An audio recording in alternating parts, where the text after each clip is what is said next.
The crystalline halls of the Interstellar Academy gleamed under the binary suns of Kepler 442b, casting prismatic shadows across the polished titanium floors. Onez stood at the entrance of the quantum mechanics laboratory, her translucent skin shimmering with bioluminescent patterns that betrayed her nervousness. She was royalty from the luminary civilization of Proxima Centauri b, yet here, millions of light years from home, that meant nothing. Her flaw was visible to anyone who knew luminary biology. Where other members of her species displayed perfect symmetrical patterns across their bodies, Onez's left side flickered irregularly, a genetic mutation that marked her as imperfect in a culture that prized flawlessness above all else.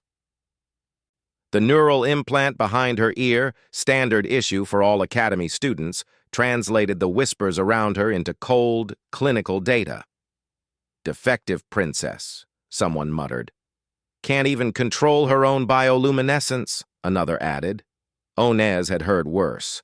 She moved through the laboratory, her boots making soft sounds against the floor as she searched for a seat.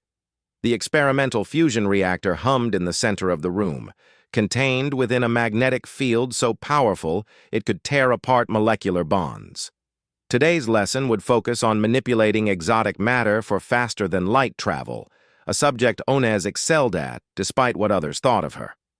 Every workstation she approached, students suddenly found reasons to save the empty seat beside them. Books materialized on chairs, bags occupied spaces, eyes averted. In a room filled with beings from 100 different worlds, some with tentacles, others with multiple heads, a few existing partially in higher dimensions, it was the luminary princess who was unwelcome. She felt her bioluminescence pulse erratically, the pattern of shame and isolation that every luminary could read.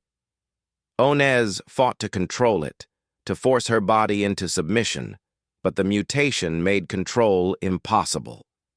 She was a beacon broadcasting her humiliation across the electromagnetic spectrum. "This seat taken?" The voice came from behind her, warm and entirely unfiltered by the cold precision of neural translation. Onez turned to find Alvin standing there, a human from Earth, that small blue world in the Sol system that had only achieved interstellar travel 3 decades ago. He was smiling, genuinely smiling, as if he couldn't see the wrongness written across her very skin. "You want to sit with me?" Onez's vocal cords produced sounds in the human auditory range, though it felt unnatural to her.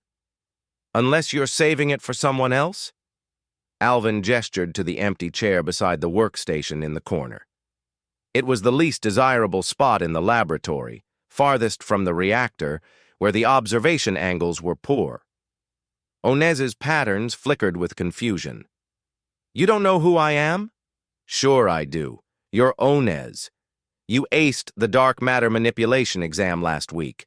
Your paper on using quantum entanglement to bypass the light speed barrier was brilliant." Alvin set his datapad down and pulled out the chair. "Also, you're luminary royalty, which apparently is a big deal. Though I don't really get the whole space monarchy thing." "Then you can see?" Onez gestured to her left side, where her bioluminescence stuttered and sparked incorrectly. Alvin looked, really looked, and shrugged. "Yeah, you light up differently on one side.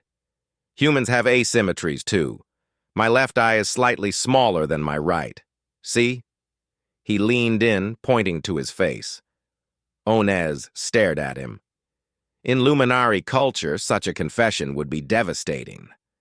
But Alvin spoke about it as casually as discussing the weather patterns on Mars.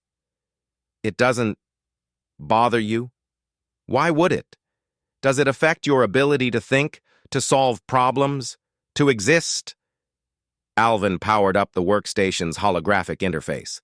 "Come on, we're partners now. Let's show them how to properly destabilize exotic matter." For the first time in months, Onez felt her bioluminescence shift into a pattern she thought she'd forgotten, the soft, steady glow of contentment. She sat down beside Alvin, and together they began configuring their experimental parameters. Professor Zalthor, a crystalline entity from a neutron star's corona, floated to the center of the laboratory.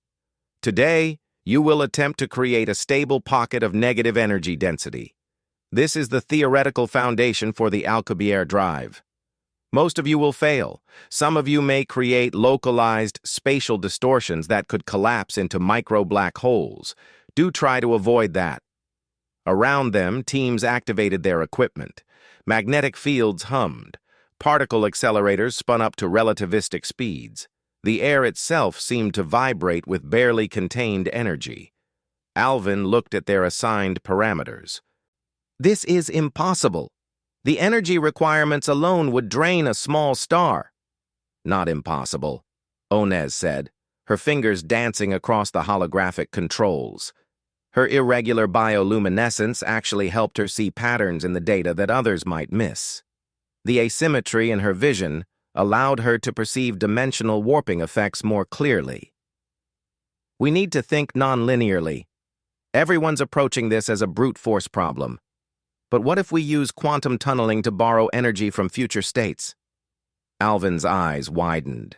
Temporal energy debt. That's actually insane, and possibly genius. My people would call it flawed thinking, Onez admitted.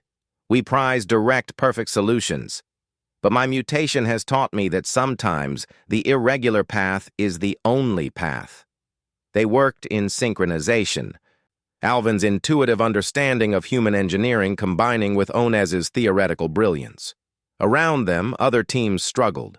One workstation exploded in a shower of sparks. Another created a gravity well that sucked in their notes and had to be quickly shut down. But at their station in the corner, something extraordinary was happening. The instruments showed a pocket of negative energy density forming, stable and growing. Space itself was bending around their experiment, creating the signature warping effect necessary for faster-than-light travel.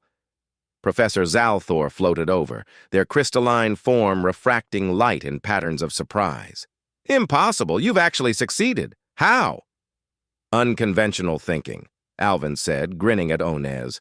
Turns out having a partner who sees things differently is an advantage, not a flaw. Onez felt her bioluminescence shift into a pattern she'd never produced before. Half irregular, half controlled, a perfect synthesis of her mutation and her will. It was uniquely her own, and for the first time, she didn't want to hide it. The other students stared, some with envy, others with confusion. The Luminari princess they'd avoided had just achieved what their entire class had failed to do. As they powered down their experiment, Alvin leaned over. So, there's a zero-gravity cafe on station level 7. Want to celebrate our successful defiance of space-time physics with some artificially flavored nutrient paste? Onez's patterns danced with what humans would call laughter. That sounds perfect. Walking out of the laboratory together, Onez realized something profound. She'd spent her life trying to fix her flaw, to become what others expected.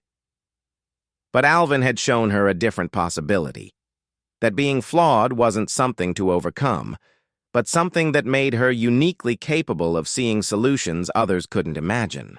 In the vast darkness between stars, sometimes it took an irregular light to show the way home.